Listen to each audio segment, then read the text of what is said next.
मंगलम भगवान वीरो मंगलम गौतमोगणी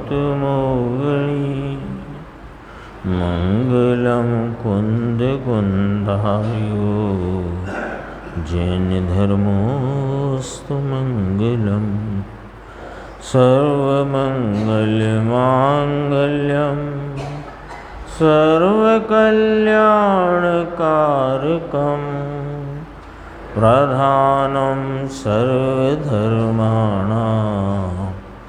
जैनं जैतशासनं मैं नमो तीर्थनायक को नमो ओंकारवाणी को नमो उन कुंद प्रभु को जिन्होंने ओमकार धारण किया। अहो उपकार जिनवर का कुंद का दिव्य वाणी का जिन कुंद ध्वनि दाता उनका हान स्वामी का चिदानंदिक रूपाए जिनाए परमात्मने परमात्म प्रकाशाय नित्यं सिद्धात्मने नमः। आचार्य योगेंद्र देव कृत ये परमात्म प्रकाश नाम का ग्रंथ है और इसकी 150 नंबर की गाथा पिछले दो दोहों से और इस तीसरे दोहे में भी इस शरीर की असुचिता का वर्णन करते हुए आत्मा की शुचिता, पवित्रता, परिपूर्णता की बात कहते हैं। यानी ये शरीर असुचि है, मल मूत्र का पिंड है, इसके 9 द्वार घिनकारी बहते हैं, रोम रोम छिद्र रूप है जहाँ से स्वेद पसीना आदि बहता है। ऐसा असुचि स्वरूप असुचिमय यह शरीर है, तो इस शरीर से द्वेष नहीं कराते हैं। ये शरीर की असलियत बताते हैं और तेरी यानी इस चैतन्य परमात्म तत्व की जो कि सुचिता स्वरूप है, सुख स्वरूप है और वीतराग स्वरूप है, आनंद स्वरूप है, ऐसे आत्मा की पवित्रता और परिपूर्णता का बोध कराते हैं। दोनों का बोध कराकर प्रयोजन क्या है कि प्रयोजन ये है कि जिस देह को तू अपनी मानकर अनादिकाल से वो भवांतरों में नई नई देह धारण करता है जो कि असुचि स्वरूप है और स्वयं सुचिता से सघन पवित्र वस्तु है। तो दोनों की असलियत जानो और इस देह की ममता छोड़कर अपने चैतन्य तत्व की संभाल करो। उस चैतन्य तत्व को आप रूप अनुभव करो, उसकी प्रतीति करो और उसमें स्थिर हो जाओ, तो सादी अनंत काल तक यह देह फिर तेरे संयोग में नहीं रहेगी। ये पूरा प्रयोजन है। एक ही पक्ष देखें कि ये तो असुचि है, तो उससे तो द्वेष खड़ा होता है और द्वेष कराने का प्रयोजन जिनेंद्र परमात्मा की जिनवाणी में, शास्त्र में कोई तात्पर्य है नहीं, क्योंकि द्वेष भी तो राग का ही भाग है। तो राग को छुड़ाने का और वीतरागता का प्रयोजन है जिनवाणी का। देखो अपन 150वां सूत्र पढ़ते हैं। दुखई में पावई में असुचि हमति हुवणि सहलई मिलेवि एहम देहु विनम्य ययौ विहीणा वैरुमुणि।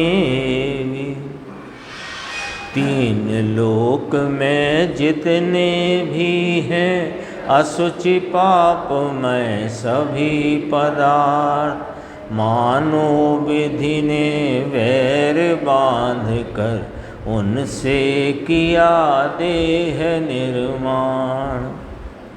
मानो शब्द लगाया आगे है ना।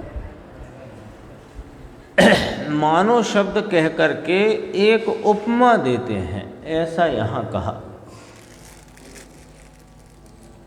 एक उपमा देते हैं, ऐसा यहाँ कहा। यानी कोई इस शरीर को बनाने वाला है तो कहा विधाता, इसमें शब्द आएगा विधाता। तो विधाता ने बनाया है ये बात तो दूर रखो ना, एक तो कहने की बात है। विधाता शब्द का प्रयोग भी क्यों किया उसका भी हेतु है कि विधि नाम कर्म, कर्म का इसमें निमित्तपना है। तो विधि से किया हुआ, विधि निमित्त है ना, तो निमित्त रूप से किसने किया कि विधि, विधि नाम कर्म ने। तो विधि का विधान हुआ ये, विधि का विधान। और विधान रूपता से निमित्त में कौन परिणमा है कि कर्म, तो उसे विधाता कहा। बस इतना इसका अर्थ है। उपमा रूप है, गुरुदेव ने कहा अलंकार रूप है, उपमा अलंकार। और फिर यहाँ लिखा मानो विधि नाम कर्म ने, तो कर्म तो निमित्त है, कर्म ने शरीर नहीं बनाया। शरीर तो इन पुद्गल वर्गणाओं का मिला जुला यानी एक समूह रूप स्कंद है, तो कर्म ने बनाया नहीं। कर्म ने बनाया नहीं, कर्म उसमें निमित्त है। तो कहा उपमा देनी है तो मानो विधि ने बैर बांधकर शत्रुता निभाई है। क्यों निभाई शत्रुता? द्रव्य कर्म, पुद्गल कर्म, उसने इस चैतन्य से मानो शत्रुता ने, मानो है ना, ये थोड़ा उपमा के द्वारा समझना है, भाव समझना है ना। ये नहीं पकड़ना कि वो शत्रुपना बैरीपना करके इसने यूँ कर दिया यूँ कर दिया, ऐसा नहीं। कोई कुछ किसी का क्या करे। तो कर्म ने शत्रुता क्यों निभाई कि कर्म इसका शत्रु है, इसलिए निभाई। कर्म इसका शत्रु है इसलिए निभाई। कैसे शत्रु है कि कर्म जो है वो स्पर्श रस गंध वर्ण वाला और विभाव रूपी भावों के निमित्त से खड़ा होने वाला, और यह आत्मा चैतन्य ज्ञानानंद स्वभाव स्वरूप और अमूर्तिक अस्पर्शी और स्पर्श रस गंध वर्ण से न्यारा ज्ञानादि गुणों का पुंज है। तो शत्रु हुए ना, दोनों विरोधी हैं। इस ये अपेक्षा लेना। मानो विधि ने वैर बांधकर उनसे किया देह निर्माण। देखो अन्वयार्थ, तीन लोक में जितने दुख हैं, पाप हैं और असुचि वस्तुएं हैं। देखो क्या कहते हैं, तीन लोक है ना, तो 6 जाति से 6 प्रकार के द्रव्यों से भरा हुआ है, जिसमें जीव अनंत, पुद्गल अनंता अनंत, धर्म अधर्म आकाश के काल लोक ब्रह्मांड संख्या। ठीक है, तो उसमें अब वस्तुएं कौन ली? तो वस्तुएं ली दुख रूप जो है, पाप रूप है और असुचि नाम मलिन रूप जितनी वस्तुएं, उनका ही ये ढगला है। उनसे उन सब को लेकर इन मिले हुओं से विधाता ने बैर मानकर शरीर बनाया है, ऐसा कहा। अब जगत में कौन किसका बैरी? कि जगत में कोई किसी का बैरी नहीं है, पहली बात। लेकिन यहाँ वैरी शब्द का, शत्रु शब्द का, विरोधी शब्द का प्रयोग इस अपेक्षा किया कि अलग अलग स्वभाव के हैं। जीव वस्तु पवित्र चेतनमयी और यह शरीर अचेतन रूप और दुख रूप कहा है इसको, दुख रूप कहा है इसको। और पहले में पहली बात कही, जितने दुख हैं, जितने पाप हैं और जितनी असुचि वस्तुएं हैं, उन सब को लेकर इन मिले हुए से विधाता ने बैर मानकर शरीर बनाया है। गुरुदेव श्री ने समय सार परमागम की 72 नंबर की गाथा को यहाँ याद किया। वो समझना गुरुदेव ने मिलान कैसे किया। 72 नंबर गाथा समय सार जी परमागम में आचार्य अमृतचंद्र देव फरमाते हैं कि ये आश्रव भाव माने पुण्य पाप भाव।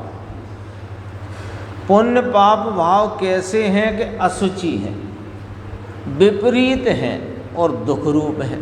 3 लिए ना, दुख और दुख के कारण ऐसे 4 कहते हैं तो 3 हुए। दुख को एक में रखो तो अशुचि है, विपरीत माने यह चेतन स्वभावी पुण्य पाप से रहित वीतरागी, और ये राग रूप पुण्य पाप सो विपरीत। तो आश्रव भाव, पुण्य पाप, शुभ अशुभ भाव ये अशुचि है, विपरीत है, दुख रूप है। वही शब्द यहाँ लिए हैं, देखो। इसलिए दुख है, पाप नाम पुण्य पाप है। पाप में दोनों लेना है, पुण्य पाप। क्यों लेना है? कि जो आत्मा के जो परिणाम आत्मा से पतित होकर उत्पन्न हो वो सब पाप है। तो पुण्य पाप दोनों लेना। क्या अर्थ आया सामने? दुख है, पाप नाम पुण्य पाप यानी विपरीत है और अशुचि है। वे 3 शब्द आए। अब मिलान करना, यहाँ वस्तुएं कहा और वहाँ भाव कहा। तो वस्तुएं कहा, ये मूर्तिक रीति से देखो तो ये अशुचि वस्तुएं हैं, अशुचि हैं, और इनका लक्ष्य करने से दुख उत्पन्न होता है और इनकी उत्पत्ति में निमित्त पुण्य पाप है। ख्याल में आई बात? 3 बातें ली ना। शब्द तो ऐसा लिया कि 3 लोक में जितने दुख हैं, पाप हैं और अशुचि वस्तुएं हैं, ऐसा शब्द लिया ना। तो अब इसको अपन घटित तो करो कि ये जो दिख रहा है ये क्या है? कि ये वस्तु रूप से अशुचि है, मलिन है, और ये इसके लक्ष्य करने से दुख की उत्पत्ति होती है, और इसकी उत्पत्ति में निमित्त पुण्य पाप के भाव हैं। आ गई बात?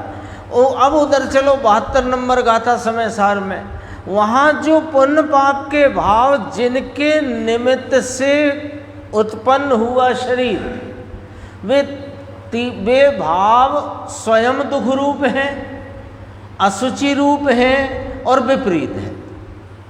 वहाँ पर सीधा रागादि भाव के निमित्त की 3 बातें करी, और यहाँ इस वस्तु को दिखाकर ये वस्तु अशुचि, इसके लक्ष्य में दुख की उत्पत्ति और इसमें निमित्त पुण्य पाप का, है ना, मेल खाती है बात। और वहाँ आश्रव का वर्णन किया है, यहाँ शरीर का वर्णन किया है, और दोनों में क्या समानता है कि दोनों आत्मा से न्यारे। दोनों में कोई समानता है, पुण्य पाप भाव और शरीर, इसमें कोई समानता है कि हाँ, एक समानता है कि दोनों आत्मा के स्वभाव आत्मा से न्यारे हैं, ये समानता है। देखो भावार्थ देखते हैं, इसमें बोल रखे ब्रह्मदेव सूरी महाराज, बहुत सुंदर टीका भावार्थ। तीन लोक में जितने दुख हैं उनसे यह देह रचा गया है, इससे यह देह दुख रूप है। और आत्मद्रव्य सामने, आत्मद्रव्य वो व्यवहार नय से देह में स्थित है तो भी निश्चय नय से वास्तव में असलियत में देह से भिन्न निराकुल स्वरूप सुख रूप है। एक बोल हुआ। अभी अपन ने जो प्रवचन सुना लगभग 30 मिनट एक ही बोल की चर्चा, आगे और आएगी। ये शरीर को क्या कहा? दुख रूप कहा। और इस शरीर में सुख स्वरूप आत्मा स्थित है। तो शरीर में आत्मा है, ये कौन से नय का कथन हुआ? व्यवहार नय का। कैसे हुआ? कोई उसका लॉजिक कि हाँ कि दो द्रव्यों को मिलाकर एक कहने का जो कथन भाव है वो व्यवहार है, एक बात है ना। और दूसरी बात कि व्यवहार नय का दूसरा लक्षण है नहीं और कहना। देखो पहले लक्षण में क्या लिया कि दो को मिलाकर एक कहे, ये भी व्यवहार का लक्षण है। और है नहीं उसे कहे। अब बताओ आत्मा आत्मा में है कि आत्मा शरीर में? जब आत्मा आत्मा में है और फिर आत्मा को शरीर में कहना क्या हुआ? व्यवहार हुआ। तो व्यवहार नय से यह आत्मद्रव्य इस दुखरूप देह में स्थित है तो भी निश्चय नय से वास्तव में असलियत में तो यह देह से भिन्न, यह मैं देह से भिन्न निराकुल स्वरूप सुख रूप हूँ। अब मैं कहा तो हूँ। तीन लोक में, दूसरा बोल, तीन लोक में जितने पाप हैं उन पापों से यह शरीर बनाया गया है, इसलिए यह देह पाप रूप ही है। उनसे बनाया, पाप से बनाया। पाप से कैसे बनाया? अरे पाप पुण्य दोनों लो पहले। पाप नाम पाप पुण्य यानी शुभ अशुभ भाव, उनका निमित्त उससे बंधे द्रव्य कर्म, और द्रव्य कर्म के निमित्त से ये 9 कर्म शरीर। तो कौन ने बनाया? कि पाप ने बनाया। ठीक है। देह पाप रूप ही है। और आगे इससे पाप ही उत्पन्न होता है। देह से पाप ही उत्पन्न होता है, क्योंकि जो देह का लक्ष्य करता आत्मा का परिणाम है, वहाँ पाप की ही उत्पत्ति होती है।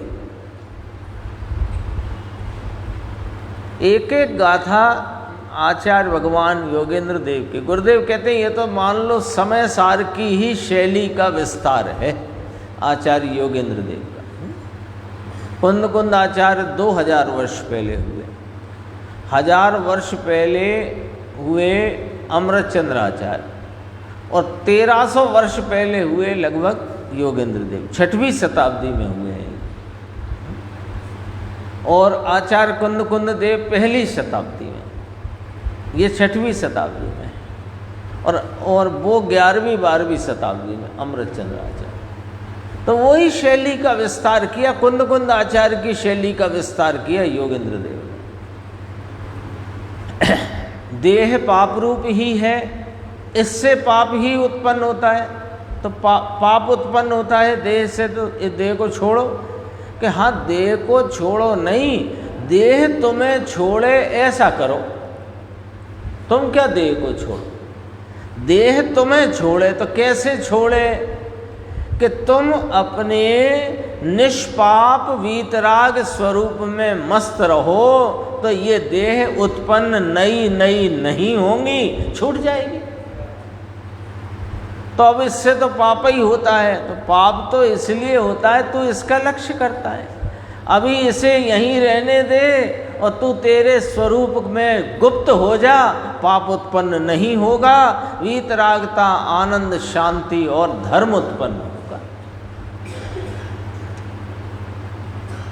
और अब इसके सामने कहते हैं देह पाप रूप, इससे पाप ही उत्पन्न होता है। सामने कहा चिदानंद चिद्रूप जीव पदार्थ, चिदानंद चिद्रूप जीव पदार्थ व्यवहार नय से देह में स्थित है। वही न्याय व्यवहार का, तो भी देह से भिन्न अत्यंत पवित्र है। तीसरा, तीन जगत में जितने असुचि पदार्थ हैं उनको इकट्ठे कर यह शरीर निर्माण किया है, इसलिए महासुचि रूप है।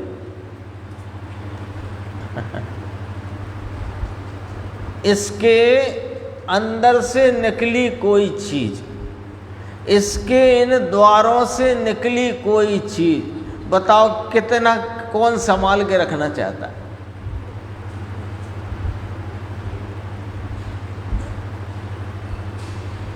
पसीना कौन संभालना चाहता? असुचि रूप है। अब उसके सामने देखो, और आत्मा सुचिता से सघन, ऐसा आत्मा व्यवहार नय से देह में विराजमान है। व्यवहार नय का वही लॉजिक है जो अपन पहले बात कर चुके। तो भी देह से जुदा परम पवित्र है। अब देखो, दो बोलों में एक ही शब्द लिया। यहाँ दुख के आगे तो सुख लिया पहले बोल में, दूसरे में पाप के सामने पवित्र लिया, और तीसरे में असुचिता के सामने भी पवित्र लिया।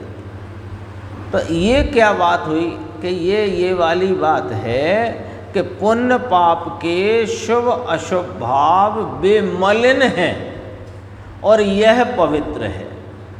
और ये देह और देह में भरा हुआ माल मत्ता, ये असुचि रूप घिनकारी है, ये परम पवित्र है।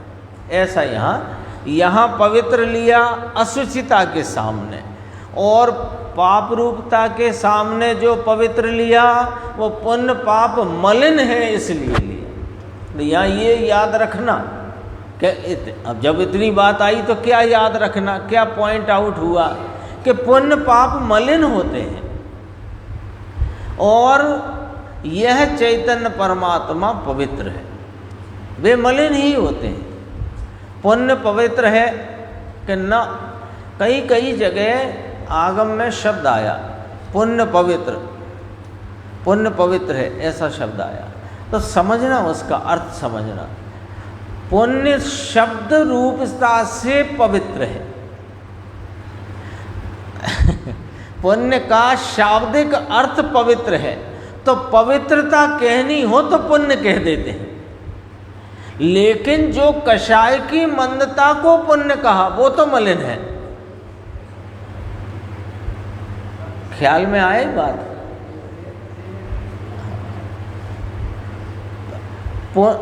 पुण्य शब्द है ना, पुण्य शब्द, तो पुण्य शब्द से पवित्रता सूचित करना हो तो पुण्य शब्द का प्रयोग करते।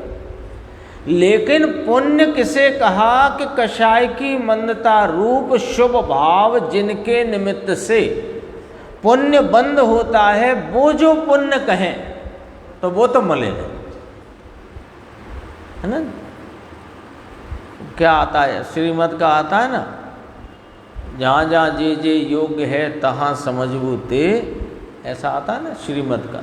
तो कहाँ क्या शब्द का प्रयोग है?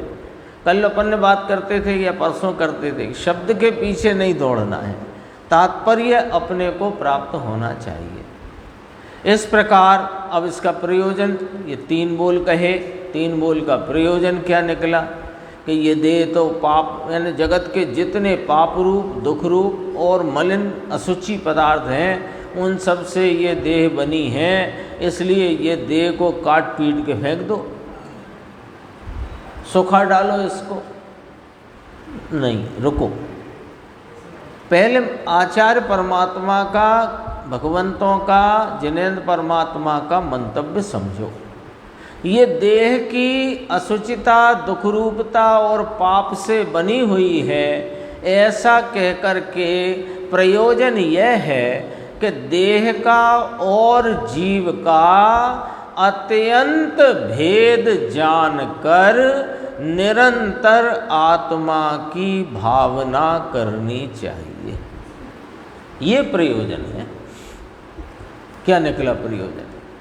देह की असलियत आपके सामने, इस चैतन्य परमात्मा की असलियत आपके सामने, दोनों में आपको भिन्नता लग रही है कि नहीं लग रही? दोनों में आपको न्यारा न्यारा पना लग रहा है कि अभी तो विकल्पात्मक ज्ञान में आपको ये देह और आत्मा में न्यारा न्यारा पना, भिन्न भिन्न पना, दोनों का अलग अलग स्वरूप ख्याल में आता है कि नहीं? यदि दोनों में भिन्नता, दोनों का स्वरूप अलग अलग, ऐसा यदि आपके ख्याल में आता है तो दोनों को अलग अलग अनुभव करो और जो ग्रहण करने लायक है उसे ग्रहण करो और उसकी एकाग्रता करो। कौन है वो? कि ये सुचिता स्वरूप, सुख स्वरूप, परम पवित्र आत्मा, इसे ग्रहण करो, इसकी भावना नाम एकाग्रता करो, है ना? ये इस गाथा का सार यहाँ पर अंतिम पंक्ति में आया। गुरुदेव के अपन व्याख्यान से थोड़ा देखते हैं, जहाँ गुरुदेव ने दोहा सूत्र पढ़ा उसके बाद देखो। 3 लोक में दुखानि पापानि असुचानि, ये जितने जगत में दुख हैं उतने दुख से कर्म रूपी शत्रु ने ये शरीर बनाया है। कर्म रूपी शत्रु, आत्मा अरूपी, कर्म जड़ अजीब, ये शत्रुता है दोनों में शत्रुता है। तो शत्रुता कैसी है कि ये इसे हटा देना चाहता है, वो उसे हटा देना चाहता है कि नहीं, दोनों के स्वरूप विरोध है। दोनों की सत्ता का जो स्वरूप है उसमें विरोध है। आत्मा अरूपी चैतन्य स्वरूप, कर्म जड़ अजीब मूर्तिक, दोनों में विरोध है। दोनों विरोधी हैं ऐसा कहते हैं। भगवान आत्मा ज्ञानानंद अरूपी चैतन्य घन, तब सामने कर्म कौन? कि जड़ अजीब रूपी। इन दोनों के वैर विरोध है। वैर नाम विरोध है, स्वरूप विरोध है। तो कहते हैं कि भगवान आत्मा में, है ना, ये शरीर जो दिखता है, अभी ये दिखता है ना, और ये शरीर जो दिखता है वहाँ कौन है? वहाँ कौन रहा है? कि व्यवहार ने से कहा ना कि ये भगवान आत्मा वहाँ रहा है। ये शरीर जो दिखता है यह पूर्व में इस आत्मा ने, उसने नाम इस आत्मा ने विकार भाव यानी आत्मा के स्वभाव से विरुद्ध वैर भाव किया था। अब कहाँ से आ गया ये? है ना, पहले भी होते रहे और वो होते रहे, वो तो आपके अभी ज्ञान का विषय बने आगम के माध्यम से। अभी तो ये दिख रहा है ना, अब ये दिख रहा है कि नहीं दिख रहा? 5 उंगली इसकी, 5 इसकी, सब दिख रहा है ना। तो ये जो दिख रहा है ये आया कहाँ से, उसकी बात करते हैं। कि ये जो आत्मा है ना, ये आत्मा ज्ञान दर्शन स्वरूपी आत्मा, उपयोग स्वरूप आत्मा, ये आत्मा इसने पूर्व में क्या किया कि अपने ज्ञान दर्शन स्वभाव को भूलकर पर द्रव्यों निमित्तों के लक्ष्य में प्रवर्तन करते हुए विकार रूप भाव में परिणमन किया। उन विकार भाव जो आत्मा के स्वभाव से विरुद्ध बैर रूप भाव हैं, बैरी भाव हैं, उन बैरी भावों को इसने अपनी परिणति में किया। आत्मा शुद्ध चिदानंद स्वरूप की दृष्टि छोड़कर, है ना, इतने 3 शब्द पढ़ो। आत्मा शुद्ध चिदानंद स्वरूप, बोलो है कि नहीं है कि नहीं? मैं कौन हूँ? मनुष्य के आत्मा, तो मैं तो आत्मा हूँ। और आत्मा है वो कैसा है? तो कहा शुद्ध है, चिदानंद स्वरूप है। सो इसकी दृष्टि नहीं की, यानी कि यह मैं और मेरा स्वरूप शुद्ध चिदानंद रूप है, ऐसा अनुभव न किया, ऐसी प्रतीति नहीं की। और फिर क्या किया कि अकेले पुण्य और पाप के भाव किए। बोलो क्या करे, ये क्या कर सकता है? सोचो, बताओ। आत्मा है ना, आत्मा है कि नहीं वस्तु जगत में? कि हाँ है। कौन है? कि मैं हूं ना, मैं मनुष्य के मैं आत्मा के मैं आत्मा। संयोग ये मनुष्य शरीर, पर मैं आत्मा। तो मैं आत्मा कैसा कि ज्ञान दर्शन उपयोग स्वरूपी चिदानंद चैतन्य महापदार्थ मैं आत्मा। तो अपने इस महापदार्थ चैतन्य स्वभाव को भूलकर अपने ज्ञाता दृष्टा रूप स्वभाव को भूलकर ज्ञान दर्शन के उपयोग रूप व्यापार में अपने को अनुभव न करके पर वस्तुओं पर द्रव्यों के तरफ लक्ष्य करके जो तूने अपनी परिणति में पुण्य पाप शुभ अशुभ भाव विकारी भाव का परिणमन किया, वे हैं कौन? पहले तो ये नक्की करो, किया कि नहीं किया? मैं आत्मा शुद्ध चिदानंद ज्ञाता दृष्टा, ज्ञान दर्शन का मेरा होता हुआ व्यापार, उस व्यापार को अपने स्वरूप में न लगाकर, यानी उस उपयोग की दशा में अपने स्वरूप का अनुभव नहीं करके, मैंने अनादि से, तुमने अनादि से ये जगत के पदार्थों के लक्ष्य में परिणति में पुण्य पाप के शुभ अशुभ भाव कषाय की मंदता तीव्रता रूप परिणमन किया।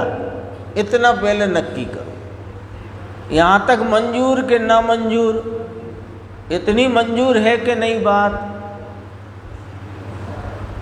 अब कहते हैं, अब इसके कि ये तुम तो हो ज्ञाता दृष्टा शुद्ध चिदानंद, और ये पुण्य पाप के भावों में तुमने जो परिणमन किया, प्रवृत्ति की, ये क्या आत्मा के स्वभाव स्वरूप हैं कि आत्मा के स्वभाव से विपरीत भाव रूप हैं?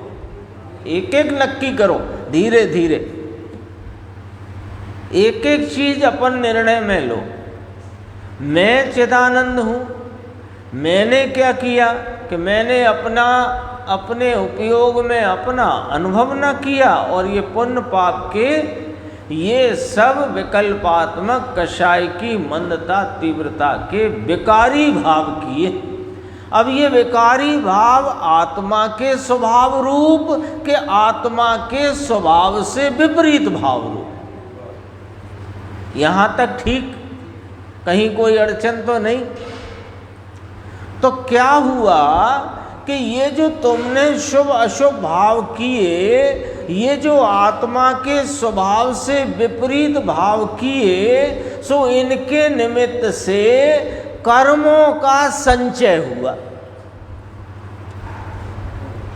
कर्म बंध गए तो आत्मा से बंध गए नहीं कहना है, सुनो, वे कर्म कर्म से बंध गए और यहाँ जहाँ आत्मा अवगाहित है उसी क्षेत्र में आकर रहे, इसलिए शब्द का प्रयोग किया था, कर्मों का संचय किया, है ना।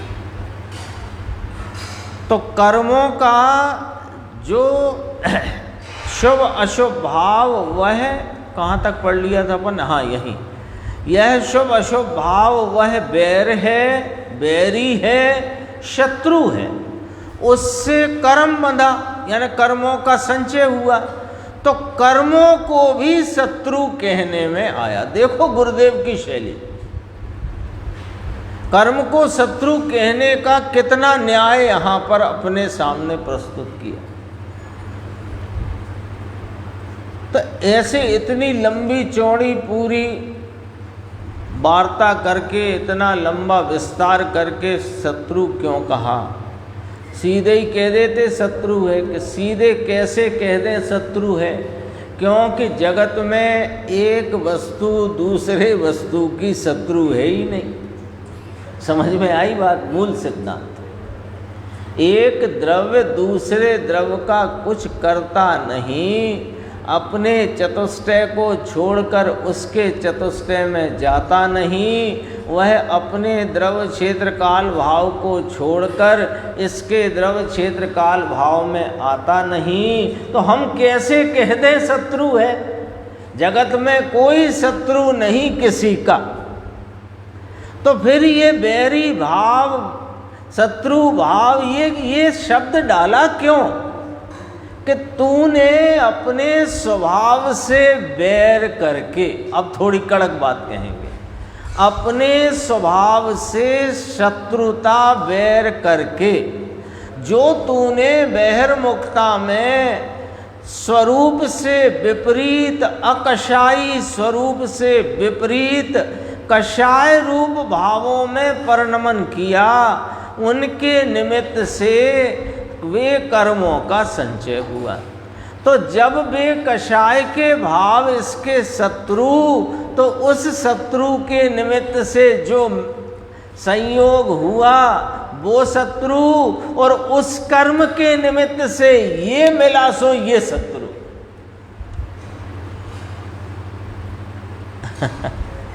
कितनी बात है देखो।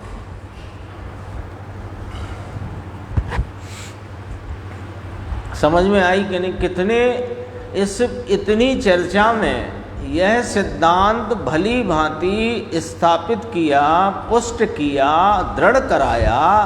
एक द्रव्य दूसरे द्रव्य का शत्रु होता नहीं, तथापि शत्रु कहने का जो यहाँ व्यवहार किया उसके पीछे का सारा भाव समझो। उससे कर्म बंधा तो उसे यहाँ शत्रु कहने में आया। निहाल भाई, ये दुख शरीर है या जितने दुनिया में दुख हैं उससे ये बना हुआ है। ये क्या हुआ? जितने दुनिया में दुख है, देखो इसकी परिणति में राग देश के भाव होते कि नहीं होते? जीव की परिणति में होते हैं ना। और कितने प्रकार के हैं वे? असंख्यात प्रकार के, है ना। उसको भी ऐसे कहा असंख्यात लोक प्रमाण ना, इसको उल्टा नहीं करना। लोक प्रमाण असंख्यात नहीं, असंख्यात लोक प्रमाण इसके परिणति में होने वाले शुभ अशुभ भाव। तो ये शरीर शुभ अशुभ भाव का फल है कि वीतरागी भाव का फल है? तो शुभ अशुभ भाव, तो शुभ अशुभ भाव दुख रूप है कि सुख रूप है? तो दुख रूप है तो जितने दुख है उससे बना है कि नहीं बना? हर चीज न्याय से है, धक्का धकेल यहाँ एक भी चीज नहीं, एक भी बात नहीं, एक बात भी धक्के से नहीं चलेगी, जबरन कोई थोपा थापी नहीं है, एक एक चीज का न्याय है। अरे वहाँ तो दुख रूप का है, अरे दुख रूप कहा सो क्यों कहा? दुख से बना है ये शरीर, इसमें बताओ। हाँ? परमाणुओं से बना है ये बात तो हम मान लेंगे साहब, दुख से बना है ये कहाँ से लाए? अरे ये सब परमाणु यहाँ एकत्रित होकर के आए, उसमें निमित्त कौन? कि नाम कर्म आदि, तो नाम कर्म का निमित्त कौन? कि राग आदि, तो राग आदि के दुख रूप के सुख रूप, तो दुख से बना हुआ है। न्याय से है सारा वर्णन, सारा निरूपण न्याय से है। देखो और आगे, जितने दुनिया में पाप हैं, पाप माने राग द्वेष, पुण्य पाप, उनसे ये शरीर पाप से बना हुआ है। विशिष्टता क्या करते हैं? पुण्य और पाप दो भाव आत्मा के स्वभाव से विरुद्ध थे, सो वह वास्तव में तो दोनों पाप। तब नीचे प्रश्न कर दिया कि साहब देव को भी तो शरीर है, वो कहाँ पाप से आया? आप ही कहते हो देव गति तो पुण्य से मिलती है, और अब आप कह रहे हो कि पाप से शरीर मिलता है, तो फिर देव का शरीर काहे से मिला? हमें तो स्पष्ट करो आप। अरे देव का शरीर जिस भाव से मिला वो पाप ही है। शुभ भाव को कहाँ रखना? पाप में। पाप की सीधी परिभाषा, जो स्वरूप से पतित करे सो पाप।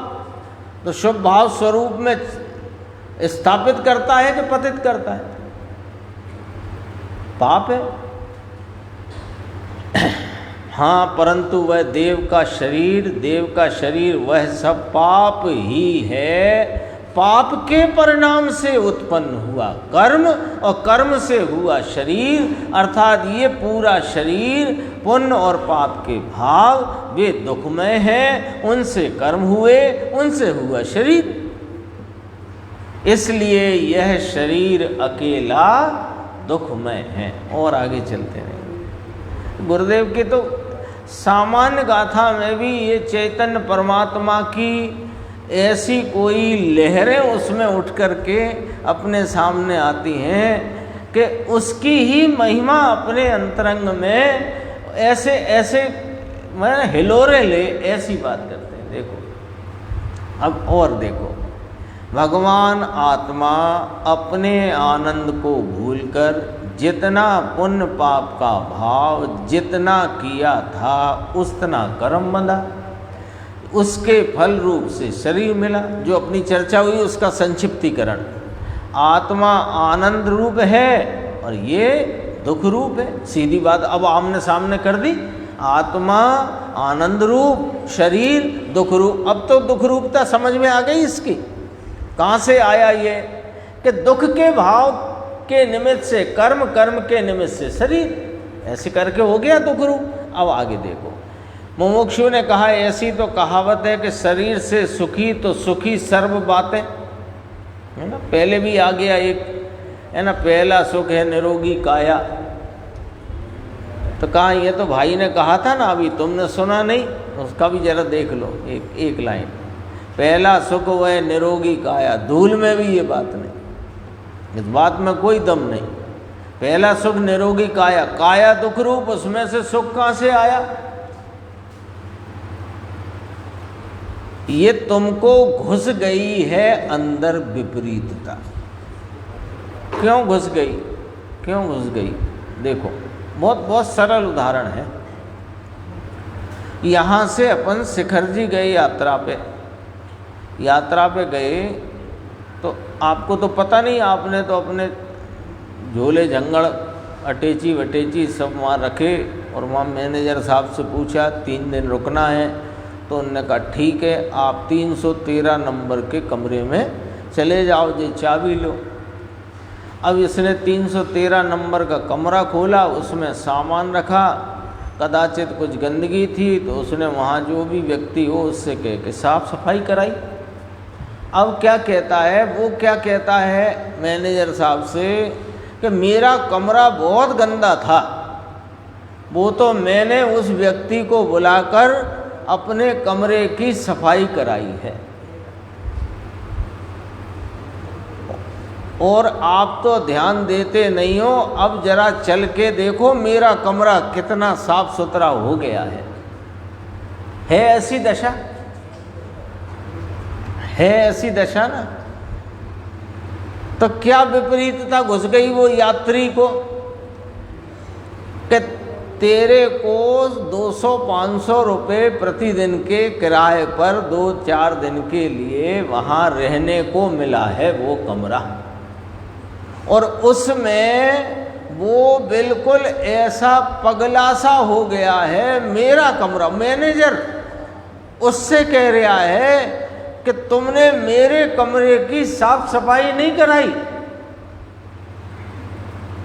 मेरे कमरे में नल में पानी नहीं आता, मेरे कमरे में जाला लगा हुआ है।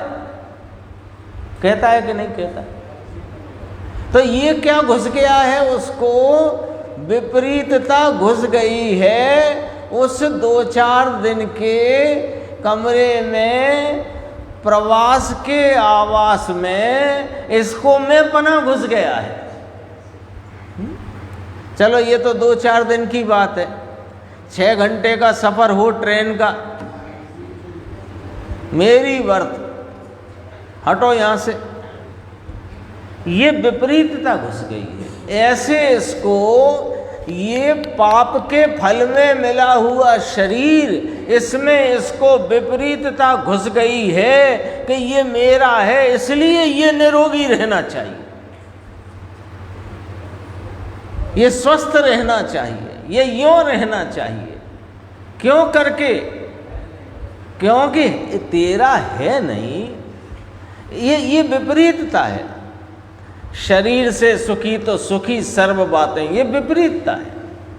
यहाँ तो कहते हैं शरीर से सुखी जो है वह शरीर स्वयं दुख का पुतला है। धूल में भी सुख नहीं, सुख तो भगवान आत्मा में, उसका सम्यक दर्शन करने से, उसकी प्रतीति करने से जो आनंद आए वह आनंद 3 काल में दूसरे विषयों में है नहीं। समझ में आया? और देखो थोड़ा सा, ये पेज आ गया है 371 नीचे।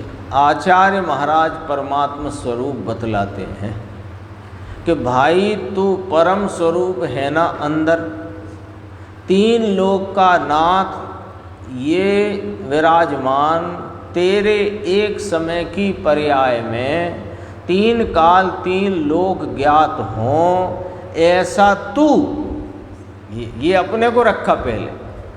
किसको रखा? अपने को।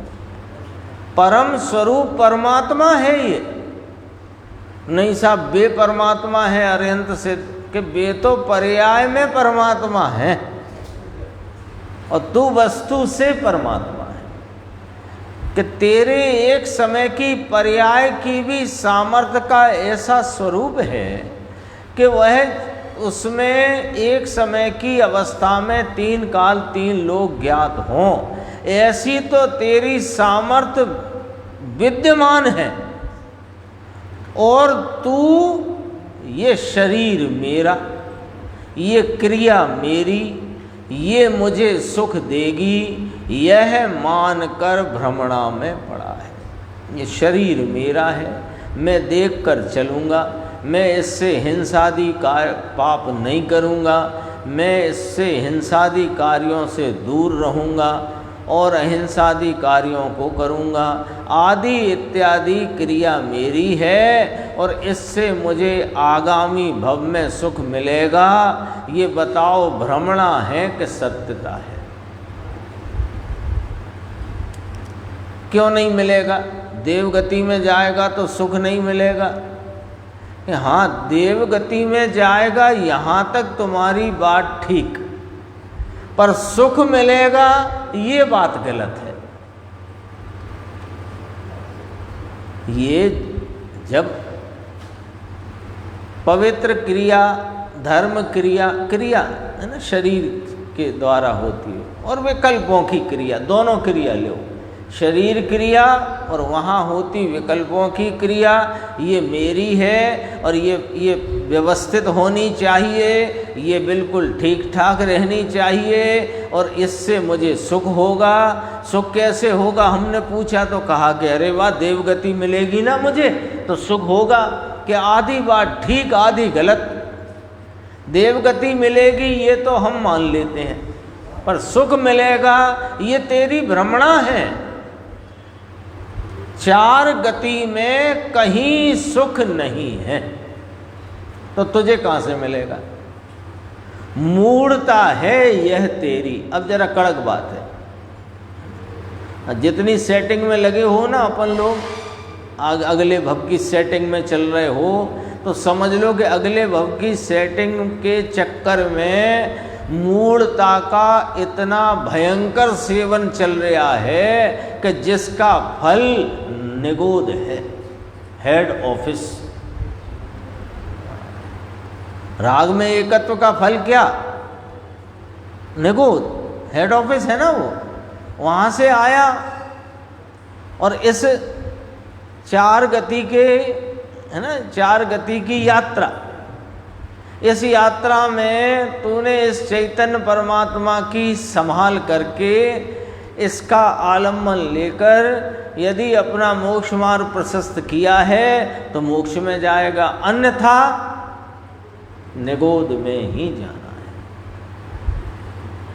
है। मूढ़ता में निगोद जाएगा, चार गति में समझ में आया। शरीर को अच्छा इसलिए मानो, क्या कर लूँ, ये देखो जगत क्या, जरा यहाँ तो बटका भर लूँ, इसमें से कुछ खा लूँ, क्या करूँ मानो अंदर से। भाई यह तो शरीर अकेले दुख का पुतला है।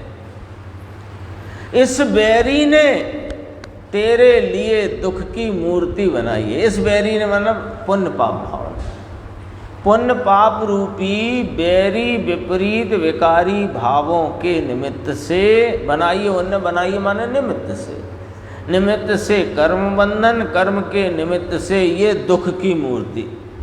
काय की मूर्ति? दुख की मूर्ति। तो मुमुक्षु ने प्रश्न बहुत अच्छा किया, उत्तर समझना। देखो साहेब, ये ममता छुड़ाने के लिए कह रहे हो कि वास्तव में ये दुख की मूर्ति है? प्रश्न देखो आप उसका। तो महाराज प्रभु, आपने इस शरीर से ममता छुड़ाने के लिए आप इतना वर्णन कर रहे हो, बैरी है, पाप रूप है, दुख रूप है, जितने जगत के अशुचि पदार्थ हैं उनसे बनाया हुआ है। ये ममता छुड़ाने कह रहे हैं कि वास्तव में ही है, कि वास्तव में ही है और क्या है? आत्मा के आनंद से यह विरुद्ध है। फिर भाव पाहुड़ की गाथा गुरुदेव ने ली, संक्षेप में बोलता हूँ मैं, है ना। इस मनुष्य के शरीर में एक एक अंगुल में 96 रोग होते हैं। एक अंगुल में, अंगुल इतना है ना,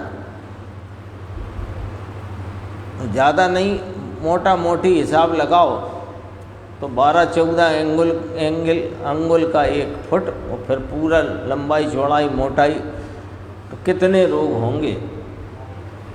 ये भाव पाहुड़ की 37वीं गाथा में ये चर्चा गुरुदेव ने ली थी।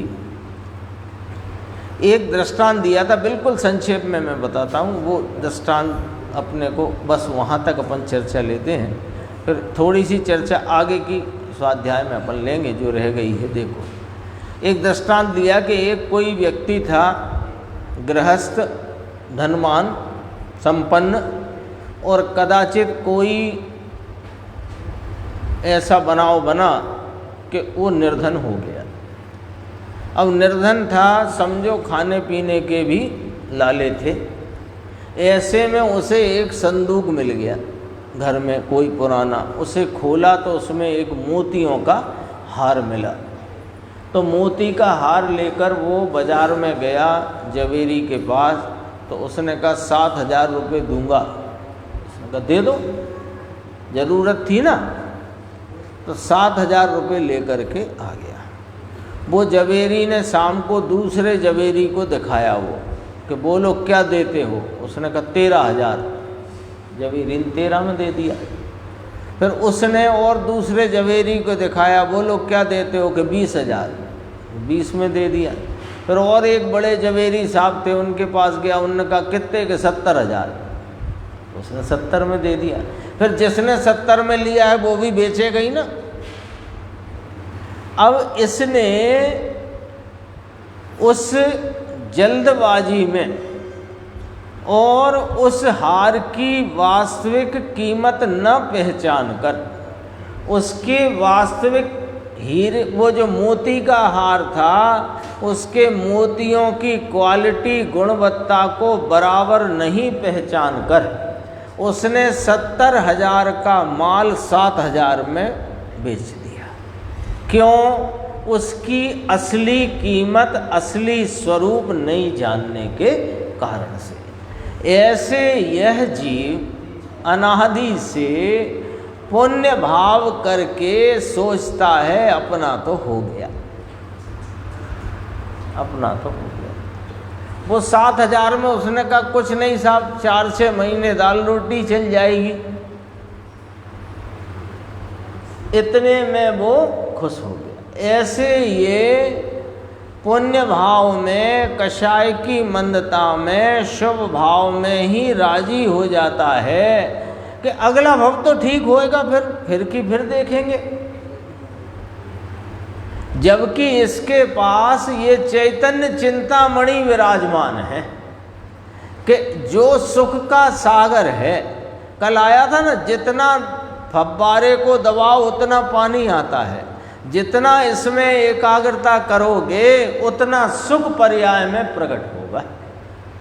देखो ये इसी प्रकार जैसे यह आत्मा अंदर कौन है, इसकी कीमत नहीं, संदूक के नीचे पड़ा है ये पूरा चैतन्य चिंतामणि, गहरा गहरा शरीर बिना का, पुण्य पाप के भाव रहित अकेला चिदानंद ये हार चिंतामणि पड़ा हुआ है। उसे इसने किस भाव बेच दिया कि एक विषय है ना, मजा बुद्धि में, विषयों में, और धर्म बुद्धि से भक्ति पूजा व्रतादि में। कहाँ बेच दिया इसे? एक परिणाम यदि इधर को लग जाता तो अतीन्द्रिय सुख का मोल मिल जाता है इसको, अतीन्द्रिय सुख इसकी परिणति में प्राप्त हो जाता। उस अतीन्द्रिय सुख को प्राप्त न करके मजा बुद्धि में, विषयों की वृत्ति में, और धर्म बुद्धि में, भक्ति दया दान पूजा में बेच दिया, पुण्य पाप में बेच डालता है। जाओ बहुत तो पुण्य पुण्य पुण्य किया ना, हमारे तो बहुत अच्छा चलता, बहुत अच्छा, सुबह यूँ सुबह यूँ शाम यूँ बहुत ही अच्छा चल रहा है, अपने कोई चिंता नहीं। हाँ चिंता नहीं है तुझे, क्योंकि तेरी चिंता एक आध भव की है ना, 2 टाइम की दाल रोटी की है, तो वो तो 7,000 में मिट गई 4-6 महीने को उस जमाने में। दया दान व्रत किए, ओहो हो बहुत किया, जाओ बेच डाला तूने इस चैतन्य चिंतामणि को फोकट के भाव। तेरी कीमत भगवान कहते हैं कि अनंत पुण्य तू इकट्ठा कर तो भी वह यह आत्मा पुण्य से मिल जाए, ये चीज ही नहीं ऐसी। भगवान आत्मा जिसकी अंतर नजर करने से, निर्विकल्प दृष्टि करने से प्राप्त हो, ऐसा वह आत्मा है। उसकी कीमत तो बहुत भरनी पड़ेगी, बहुत कीमत भरनी पड़ेगी।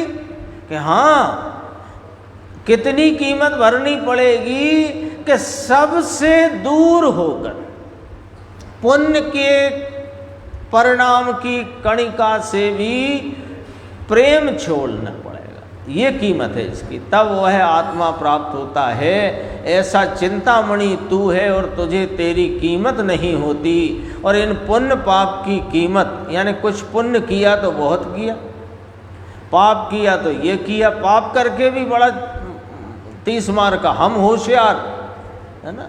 पता है तुम्हें, ये मैं लाया था मात्र 130 रुपये की, और ये भाई साहब को मैंने अभी हाल 1100 रुपये नगद गिने तुम्हारे सामने।